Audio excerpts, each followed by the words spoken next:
พวกมามีมาศาสนาของเพิ่นแก่ศาสนามันไปทางไหนก็ได้ไปทางไหนกันคลองมาทางไหนก็ให้คลองไปจะข้ามมาจะคลองเจ้าบ้านเจ้าเมืองอื่นของเฮาขอให้ปกปักรักษาทุกปีทุกมือลูกหลานเขาใส่ให้ได้ทุกคนในที่นี้เอาโมทนาเด้อสาธุ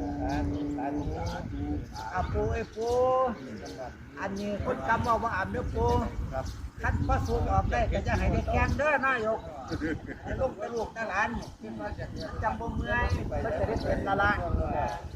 ได้ปัญญาหลายได้หลายให้ลูกให้หลานฮักแข้งสามัคคีกันเด้อพักกันสาธุเอาไว้ไว้เป็นอย่างนี้กับคุณลุงตาลูกพ่อญาติผู้หันจะนี้จัดการเด้อนายก